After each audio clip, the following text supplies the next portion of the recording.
All right, good afternoon, everybody. Our panel presentation is now beginning on National Economic Overview and Multifamily Outlook, led by John Sebree. Please welcome John Sebree. All right. How's everybody doing? Amazing. There we go, amazing. So I am, it's interesting. This is just kind of a high-level national economic multifamily overview. Prior to COVID, I'd give this presentation, it'd change a little bit. It's a lot different now, there's a lot more speculation. What I want to do is just kind of show you some of the metrics that we're following, both at an economic level and also on a multifamily side of things. And then we'll kind of drill down as we go and become a little bit more specific. If you want a copy of the slide deck, send me an email. I'd be more than happy to send it to you. And usually, I'm gonna have to keep looking at my slides here. I usually have a screen down here, so I'm kind of make it up as I go. But like I said, gonna start out kind of macro. And so here, let's just take a step back and look at it. If we look at it from an economic standpoint, look at the previous economic cycle. We did a 10-year run. We went from about 10% unemployment rate all the way down to a 3.5% unemployment rate. COVID hit.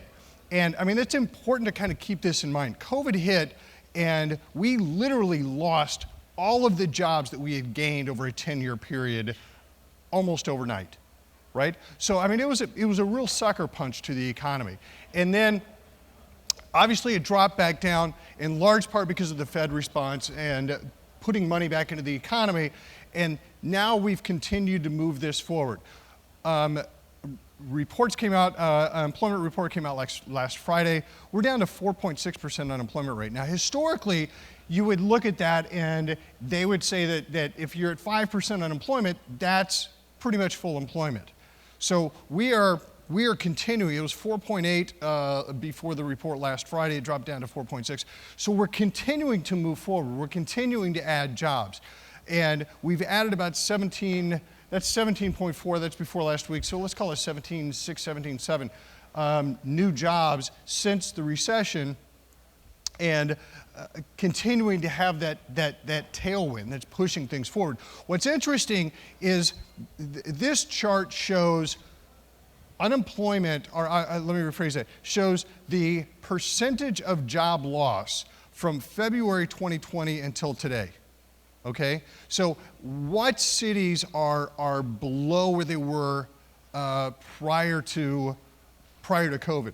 So you can see the red means employment loss of 7% or more, and you've got kind of the Southwest, you've got the Bay Area, LA, and then you've got the Northeast. Vegas is in there, but Vegas is very, very aggressively rebounding. A couple of months ago, Orlando was in there, and that's come back too. If you look at the orange is kind of a 5 to 7% drop in employment from where it was in February of 2020. And really, if you take a step back, you take Orlando out of there, that's in 3 regions. It's in Southern California, it's in the upper Midwest, and it's in the Northeast. So those are kind of the 3 regions that seem to be a little bit slower to be coming back. You drop down and you look at the yellow and light green, those are markets that have a little bit of a setback, but are really pushing forward. And then that dark green actually has more jobs now than they had prior to COVID. The one city that really never took a step back was Salt Lake City, but then several others have bounced back. You've got Phoenix and Austin and Jacksonville and Tampa that have bounced back very, very aggressively. Denver's probably 1 month away from being dark green as well. When we look at what this employment has done to, and I'm sorry, I got to keep looking at the screen. But what this is showing are the markets that have generated on the left side of the screen, the markets that have generated the most jobs over the past 12 months, and the right side of the least number of jobs over the past 12 months. Now, this is important when compared to the previous slide, because the previous slide was looking at the total unemployment, right, from the beginning of the pandemic. This is just looking at the last 12 months. So this is kind of showing us the markets that are really starting to rebound at a little bit faster rate. And so at the top of the list, you've got Los Angeles, you've got Dallas-Fort Worth, Houston, but you've also got Boston, New York, Chicago. You've got some other kind of cities in there that were a little bit harder hit and are starting to rebound. So from a economic standpoint, I mean, I think we're going to see some of those markets doing maybe a little bit better over the next few months than what we had seen them doing previously. On the right side are the markets that have generated the least number of jobs. I think 5 of the 10 are Midwest. You know, the Midwest is just a little bit slower in coming back. I'm from the Midwest. We're a little bit slower in the Midwest. But those are markets that are coming back a little bit slower. And then you've got West Palm and Fort Lauderdale and Jacksonville. West Palm and Fort Lauderdale are kind of a little bit of an anomaly because their economics are a little bit different than the rest of the country. You know, you've got so much money coming in from the Northeast. It's a little bit more retirement money. It's not as much job growth fueled economic growth as other parts of the country.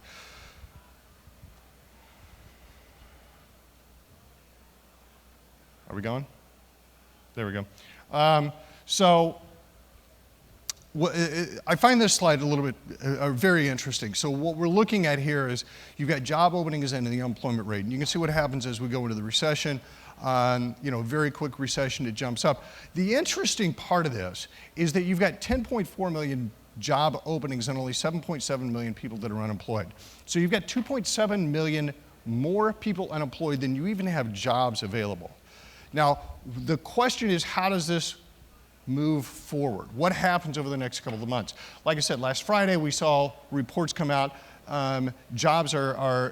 Employment is increasing at an even faster rate than it was before, which is very strong. I think as this stimulus continues, as we start waning people off of this stimulus, I think you are going to see more and more people going back to work. And anybody who owns apartments knows the struggle of getting leasing agents and maintenance techs and people on site working is very, very difficult right now. So the hope is that as we start pulling back on a lot of that stimulus, this is going to right itself a little bit. But I still find that very interesting that there's that much of a delta between those two. When we look at what this has done to rent growth, and the jobs creation has done to rent growth, on the left side of the screen are the markets that have the most rent growth over the past 12 months, and the right side of the markets with the least amount of rent growth. So the most rent growth, Phoenix, 25%. That's insane, right? I mean, historically, that is amazing. The top 4, 5, 6 are at 20% or more. And if you break that down, you've got, I think, 4 of those are going to be in Florida. You can see Phoenix, you can see Atlanta, you can see Austin. You've also got Inland Empire in there, so just outside of Los Angeles, which Inland Empire is an interesting area because you've got a tremendous amount of job growth. You just don't have any place to live, so everybody lives in LA, and then what few apartments there continue to increase. On the right side are the markets with the least amount of rent growth. But even, the national average is 11.2%. I mean, put that into perspective. When was the last time we saw, nationally 11% rent growth? But if you look at the right side of the screen, you've got 2 of them that are Midwest. You've got New York, DC, Northern New Jersey, Boston. Now, keep in mind that a couple of slides ago, we talked about markets that have had the most new jobs over the past 12 months. So some of these cities on the right side of the screen that have not, over the past 12 months, have not had as much rent growth, I think that changes. I think they're just laggards of the rebound with the economy, and I think you're going to see a lot of that move forward, and a lot of that rent growth. The other interesting part on this slide is that this is looking at rent growth. So the average rent nationally is $1,577. On the left side of the screen, only 3 of those, in the left side of the screen are the most rent growth. Only 3 of those are above the national average. So 7 of those are actually below the national average and really catching up. On the right side of the screen, only 2 of those, the 2 in the Midwest, are actually below that national average. So it's kind of interesting because what that means is there's a little bit of that demographic shift of people that are moving from the high rent markets into the lower rent markets. I'm not saying it's going to be, mass exodus anywhere, but there is definitely, and we're going to talk more about that, there's definitely been some economic trending that's been going on, or demographic trending that's been going on. And this has been going on, way before COVID. It's just interesting how it's accelerating as a result of COVID. When we look at rent growth and we break it down by Class A, Class B, and Class C, it's interesting because over the past 12 months, Class B has increased by 12%, Class A has increased by about 10%, and Class C has only increased by about 4%. But you've also got to keep in mind that Class C did not drop nearly as much as the A and B, right? So as the A and B's, really those rents dropped, and then there was kind of that boomerang effect, or that kind of right sizing.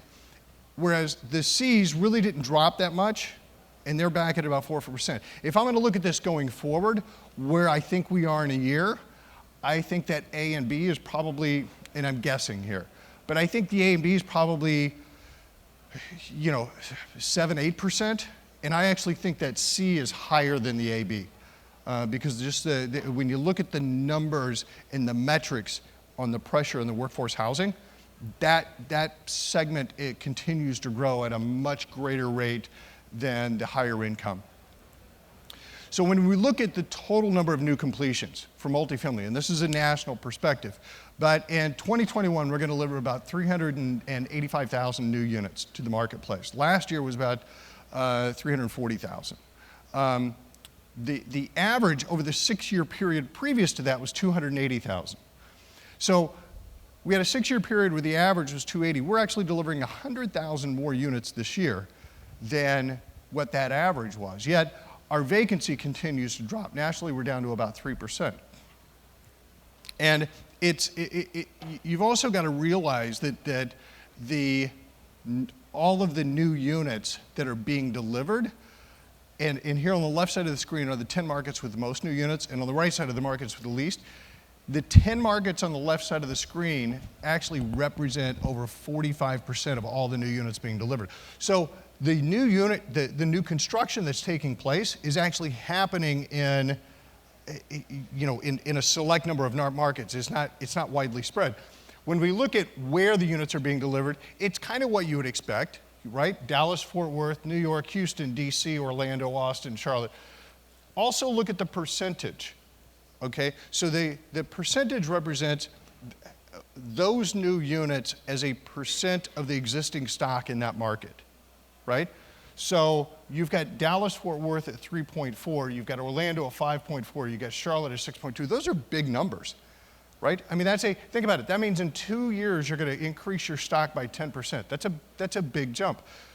But you've also got to take a look at it from the standpoint of like a Chicago and a Los Angeles and a New York. You've got a lot of they got a lot of units there, but it's less than 1%. So you're really not moving the needle. It's not an enormous number of units for the stock that you have there. On the right side of the screen are the markets that are delivering the least number of new units over the next 12 months, or in 2021. And again, I think 6 of these are Midwest, and then you've got 3 of them in California as well, and then I think the only one on the East Coast is really Baltimore. But again, the Midwest is and the percentages again are very, very low.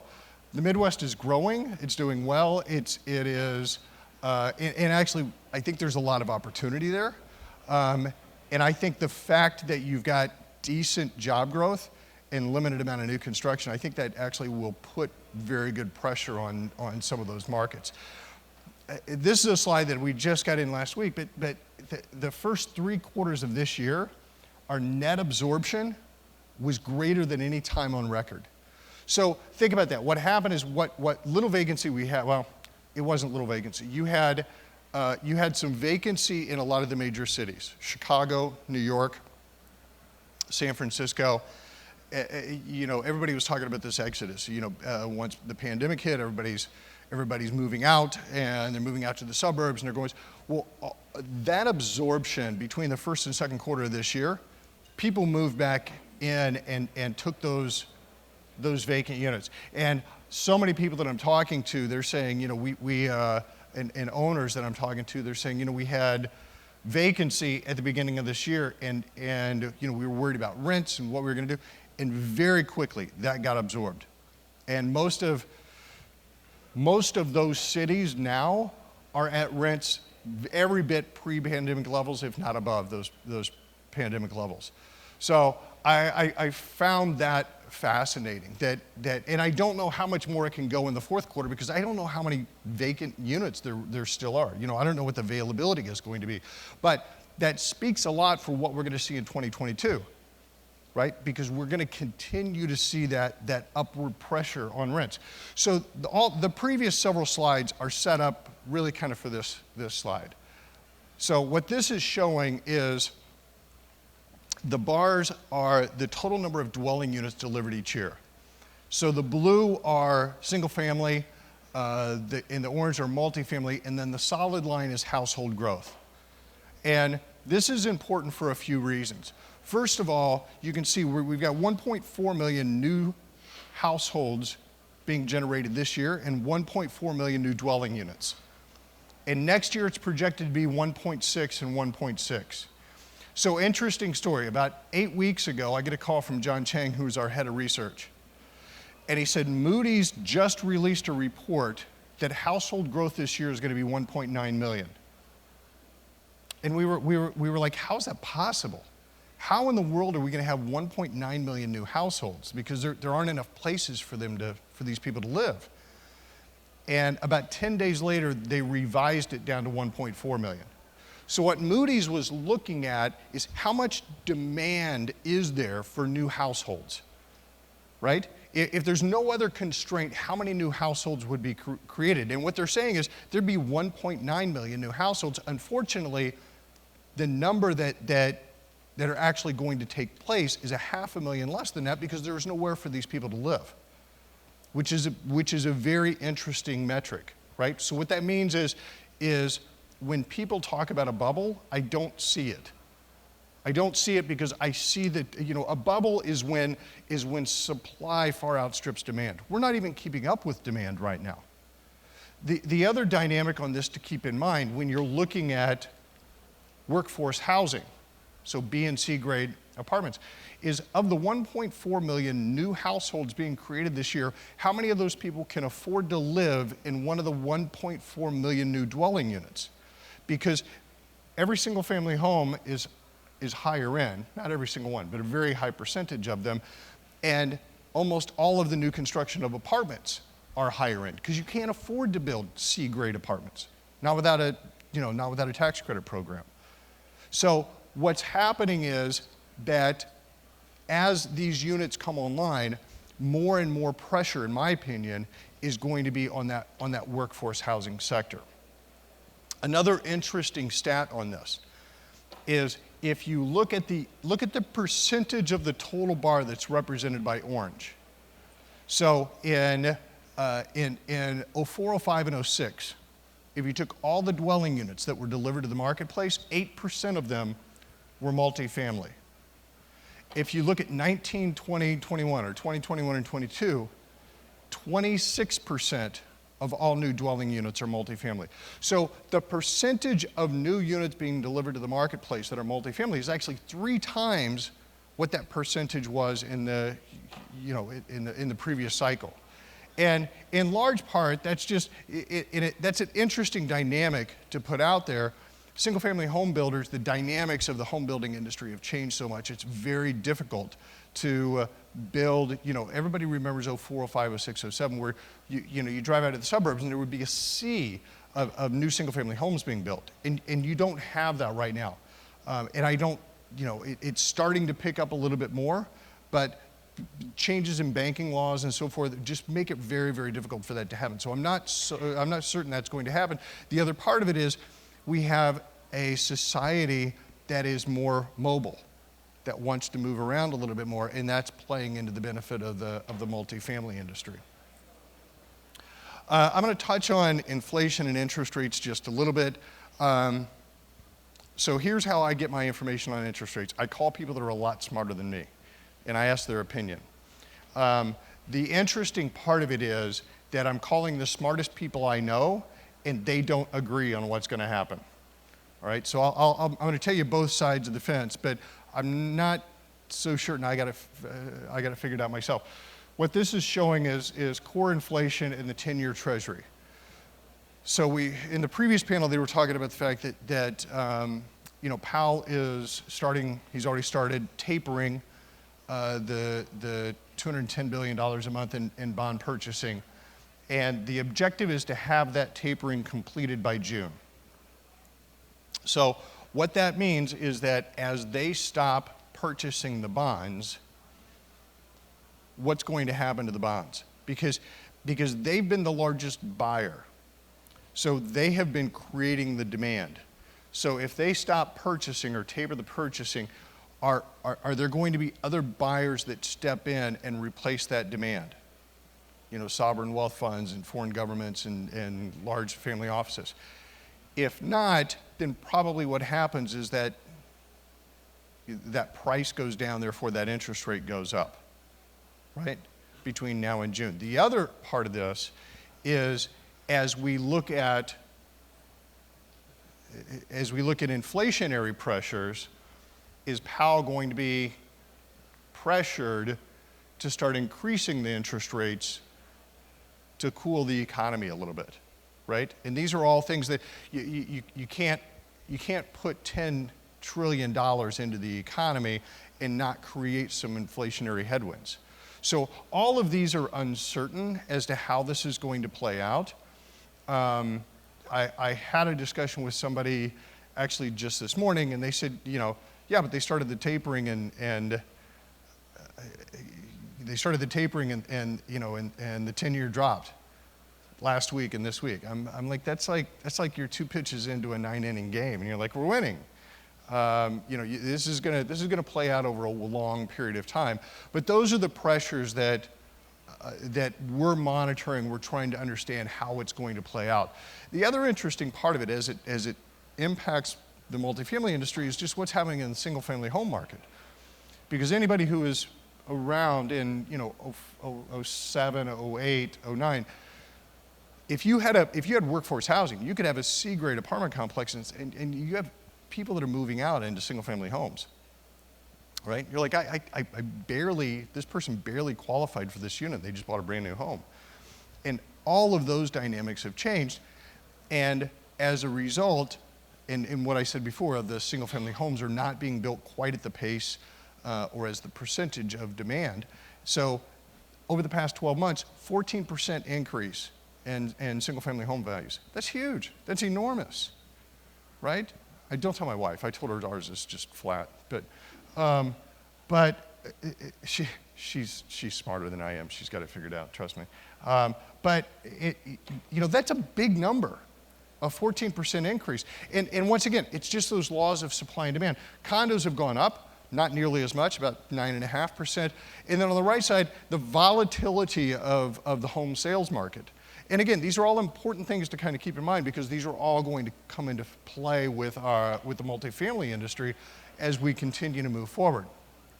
So I'm going to move here to another subject. I find this subject fascinating because I think it has, I think it impacts growth markets tremendously. One of the things that we're always looking at is the young adult population, so the 20 to 34-year-old age cohort.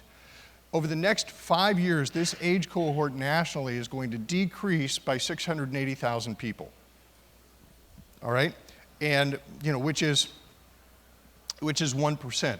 The question is, where are these people going to move? Because once again, we're in a generation, and we're in a time in society where demographics are shifting. They're moving around quite a bit.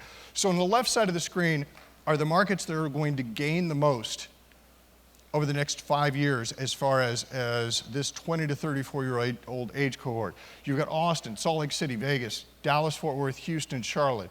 A lot of these growth cities in the south, southeast, southwest, in the mountain states that we've seen growing so much over the past 8-10 years.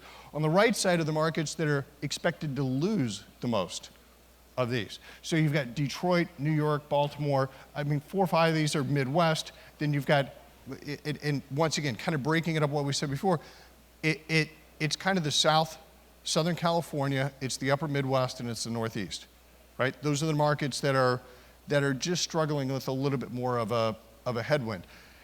It doesn't mean there's going to be an exodus. It doesn't mean everybody's moving out. It's just kind of an interesting dynamic to see how this young adult population is shifting. And the young adult population is so important because these are people that are making money and spending money, right? These are people that are they're buying cars, they're buying houses, they're having babies, they're, everything else. Yeah, we have a question. Yes?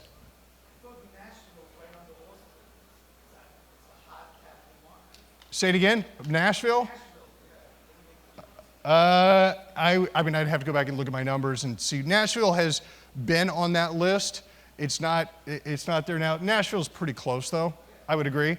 The other part of it is that this is going by total numbers and not percentage. So Nashville is not a huge market. So my guess is that Nashville's percentage is probably in the 5 range, but but Nashville is smaller than Phoenix and Atlanta and Denver, therefore it's not showing up. We take these markets and we put them on this is kind of an interesting visual, right? So the red are the markets that are going to lose the most in the next 5 years, and the green are the markets that are going to gain. And to me, that's just that's a interesting contrast as to where that young adult population is moving. Again, I'm not saying everybody's leaving New York and everybody's leaving California. It's not going to happen. But those are, if you take a step back and you look at it, and there's a lot of things that go into this. A lot of it is lifestyle change. A lot of it is cost of living. A lot of it is ease of opening businesses and so forth. But once again, kind of an interesting dynamic. Next thing I want to touch on, and this kind of falls in line with the previous statement.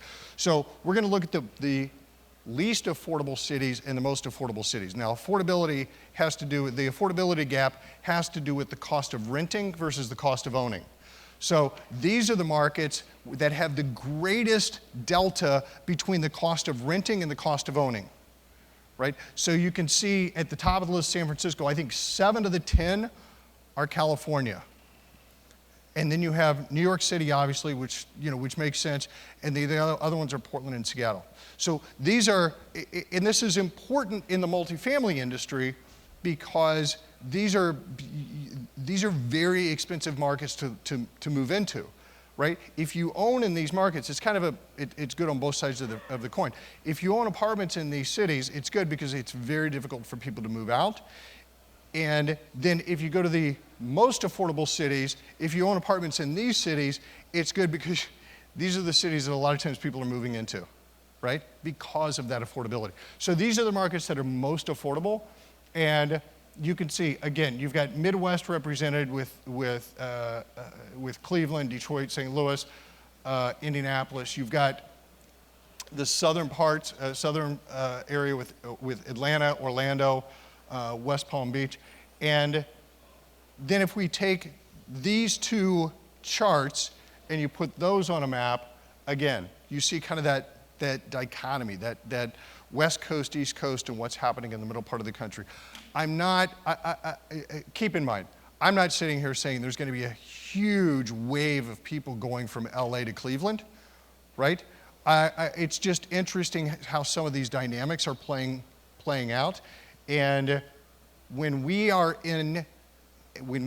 an economy and a society where people are more mobile, and now what's happened as a result of the pandemic is people are going in and saying, I know that I've been making New York wages. I am going to continue to keep my New York wages, and I'm moving to Tampa, right? And the employer's looking at that and saying, I can't afford to lose this person. This person is too valuable for my organization, so I'm going to let them go.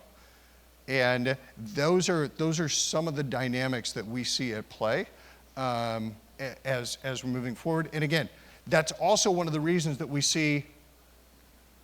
That's one of the reasons that we see big rent jumps in some of these markets, because you do have a certain percentage, not huge, but you do have a certain percentage of people that are moving out of some of these high rent markets and they're moving into lower rent markets, and maybe this lower rent market has been getting $900, $950, $980 a month in rent, and somebody just moves in and they were just used to paying $1,600, and they look at it and think, well, I'll pay $1,100, I'm still making money, right? And that's another one of those dynamics that's shifting a little bit. One of the questions I get more than any other is it possible for cap rates to go lower? And the answer is yes, absolutely, right? And the reason is that if you look at average cap rates across the country right now are 5%. And I know, every time I say that, people are like, oh, find me a 5 cap deal in Fort Lauderdale. No, it's in Topeka, Kansas. But, you can't, trust me, you gotta go where the yield is. But at national average is about 5%. And if you look at the amount of money coming in and what that money has as alternative investments, at the very large top-end institutional level, you can see the U.S. Treasury at 1.6, the Canadian Treasury, UK Treasury, all the way down to French and Japanese are at basically a 0, and Germany is at a negative. So you've got all of these huge sovereign wealth funds, institutions that are looking for yield.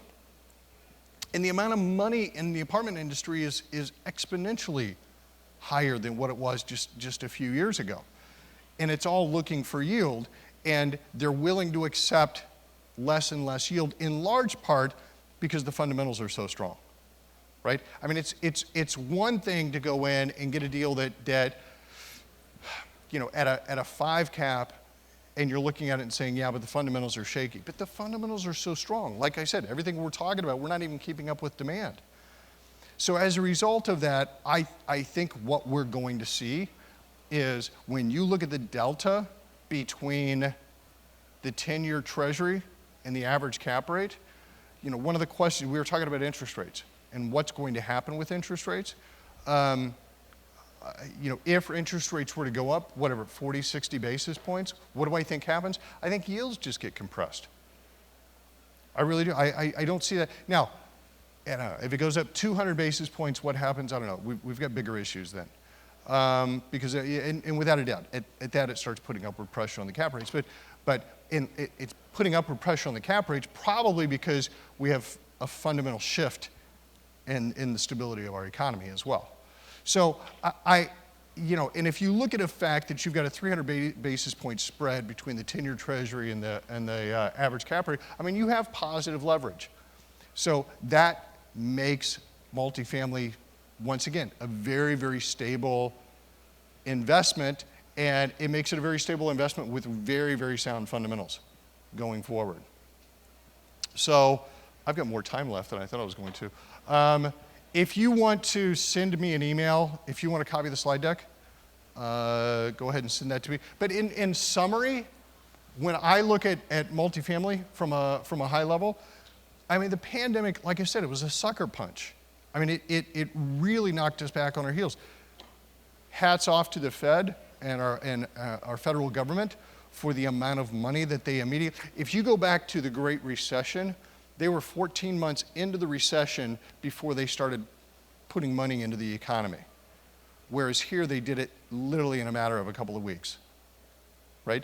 And that's what kept us, that's what aided our rebound. And that's what kept us moving forward, which is a huge plus. Now, as we're going forward, what we're looking at is the basic fundamentals and oh, that's not good. I was not ready for that. What we're looking for is the basic fundamentals and the fact that we're not keeping up with demand. Once again, Moody's comes out and says there's going to be 1.9 million new households, and then they say, wait a minute, there's nowhere for them to live, right? I mean, that's a very, very telling statistic. And I think as we go forward, I think another very important slide was the absorption in the first 3 quarters of this year, and the fact that we have now absorbed all of that slack that was created in that very short period of time as a result of the pandemic. And now going into 2022, it's going to be interesting. And I think we're going to see very strong rent growth. I think we're going to see our fundamentals continue to increase. And with that, I'll take questions. Yes, sir. First of all, where's that 1.4 million? Where are they being created out of? That's question number one. Where are they being created? Yeah, that's question number one. Question number two is, we have a lot of institutions which are buying homes. Yes. Zillow, for example, Yes. and other places which are buying homes. Right. They might be empty, Right. ready to be So those are excellent questions. Your first one was, where are all the households calling? We're importing them from China. No, I'm just kidding. If you look at just household growth, as economies expand, so when you go into a recession, household growth diminishes, and it's because it's because Bobby ended up moving into the basement of mom and dad's house, right? Or it's because Aunt Millie moved into the spare bedroom, right, when she lost her job. But what happens is, as the economy starts to expand, you just have that continued increase. So Aunt Millie finally goes out and gets a one-bedroom apartment. Well, a household has been created. So that's part of it. It's just an expansion. The other part of it is just demographics.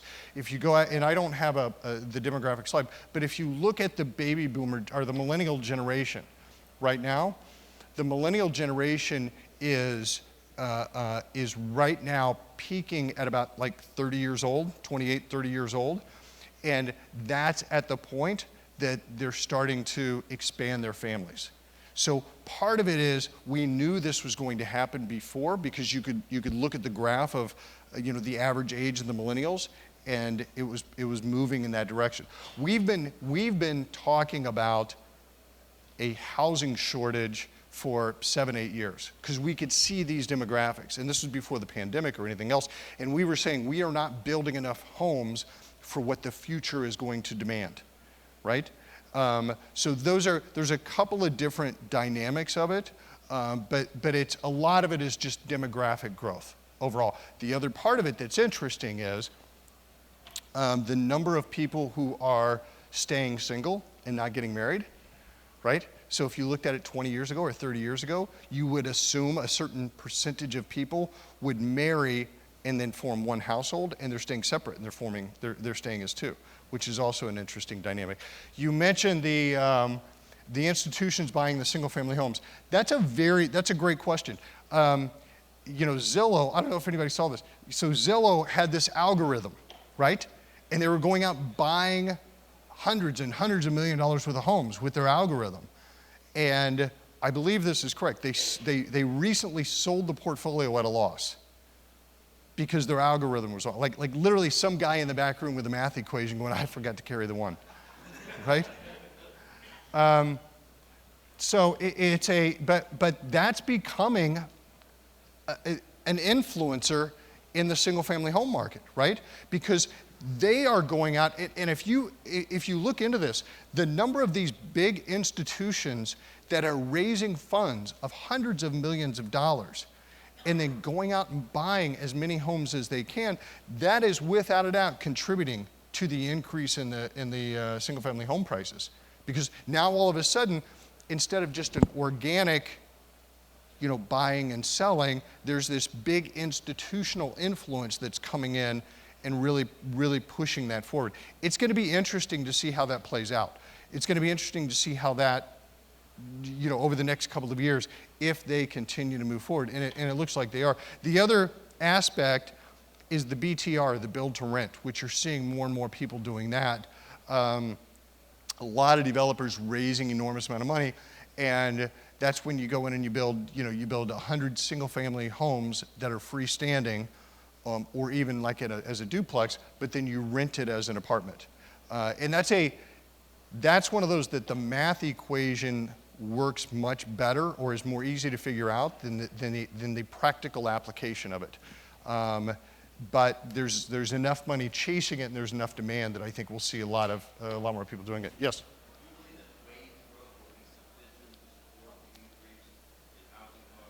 So the question is, will Yeah, will wage growth be sufficient to support the increase in housing costs? I'm going to give a very cynical response. The answer is no, but what are their options, right? Because I think that right now, we are seeing a lot of wage growth, and when the government offers subsidies, and they've dramatically increased subsidies. I mean, they increased food stamps by 37% in June. Well, all of a sudden now you have to make that much more money to justify going back into the workforce, right? So there's definitely upward pressure on wages. It's a great question. I don't know the answer. You know, it just seems like that rents are going to continue to get pushed up, and I think we'll see. I think that's good. And what's happening is the other aspect of it is that then you have government, you have politicians that come in and say, well, this is wrong. I know what we'll do. We'll have rent control. I don't know if anybody followed what happened in Minneapolis and St. Paul last week. It's crazy, because the only way to get yourself out of this situation, you got a supply and demand imbalance. So you have to dramatically increase supply. But if you're not real estate people, and I were running for office, and I stood up here and said, your landlord is a greedy SOB and your rents are too high, you know, you guys would all cheer and throw confetti and I'd get elected. But unfortunately, rent control greatly diminishes the amount of new construction. So that's a really interesting, so I just took your problem and I doubled down on it and said, you know, here's what's going to happen, and then here's what we risk politicians doing to make it worse. Henry? Yeah, you see tremendous rent growth in Phoenix today. Yes. 28%. You see the same thing in Miami. Right. And markets like New York and LA, barriers to entry, rents have come down, stuff going up. But how long is this sustainable, where you don't have wage growth in Miami or Phoenix like you have traditionally in urban markets like New York and LA or Boston?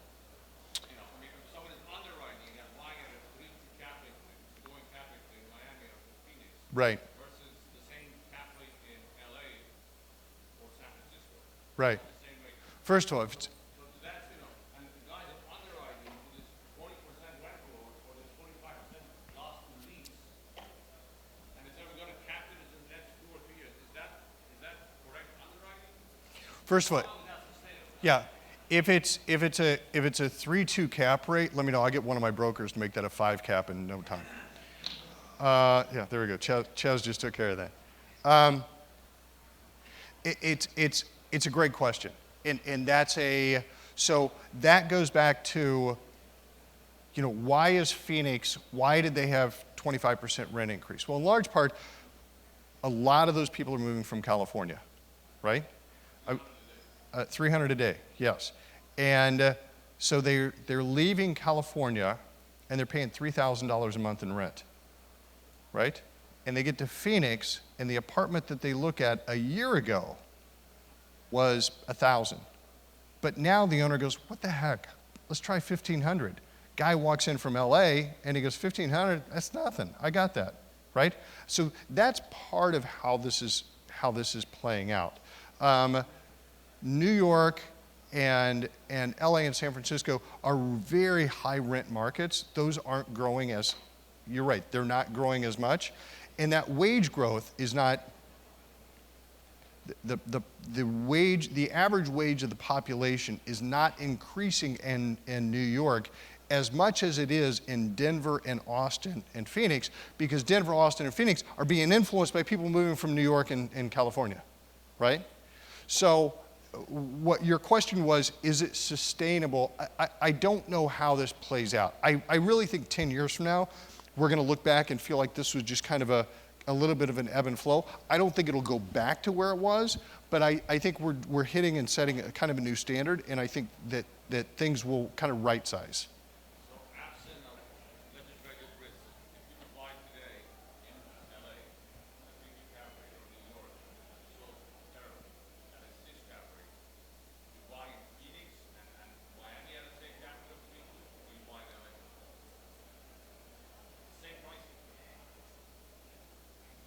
You know, LA is so complicated because I would say I like literally just last week invested in a deal in LA that was as an LP, just because, and it was because I believe in the sponsor, right? I believe in the guy doing the deal.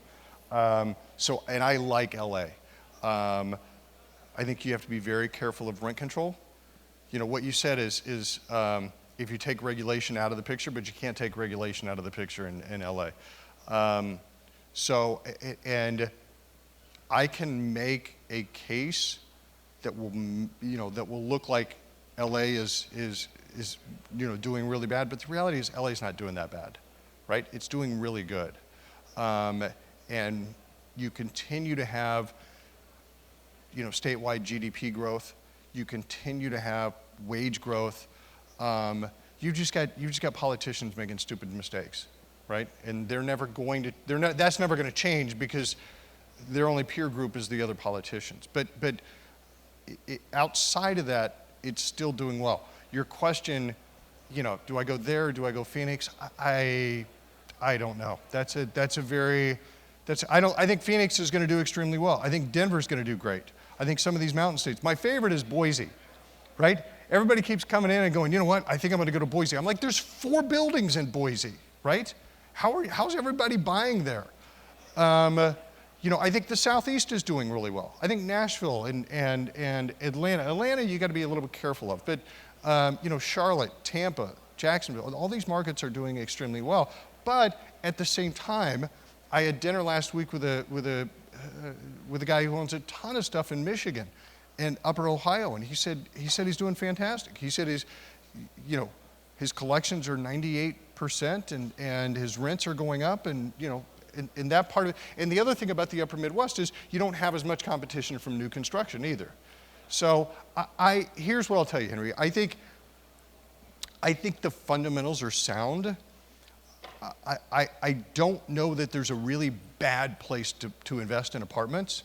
There's going to be bad deals, but overall, from a big picture standpoint, I think most markets are going to do better. And I could probably do one more real quick question. Yeah. So if your numbers are showing that the young professionals are moving away from New York to these growth cities, then why do you think Facebook is taking more space in New York? Why did Google just buy a building for over $2 billion there? I mean, I would think that looking at where the existing labor force is important, because even if you say 5% of the young professionals have left New York, like in the grand scheme of things, they still have hundreds Right. of thousands of people Yes. there. Yes. Anecdotally, you hear about these companies that go to Nashville and then they can't find the people that work there because the numbers just aren't. Right. So you make an excellent point. Part of it is that what that was showing is how things are changing.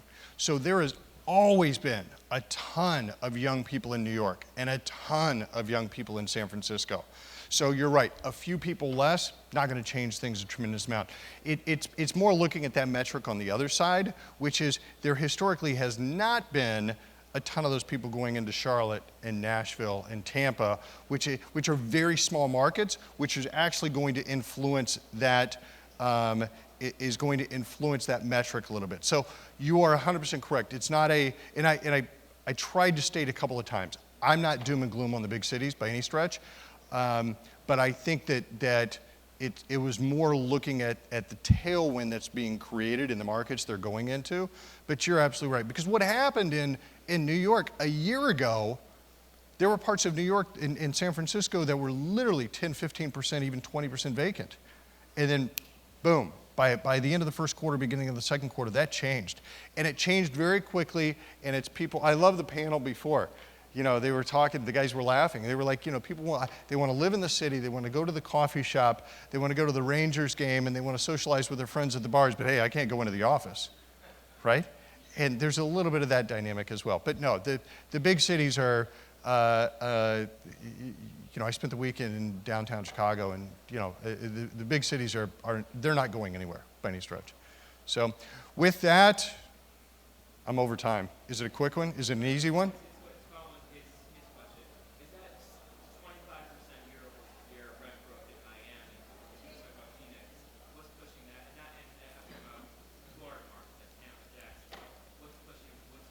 What's pushing that is cold weather and regulation in the Northeast, right? And it's just it's people moving into Florida.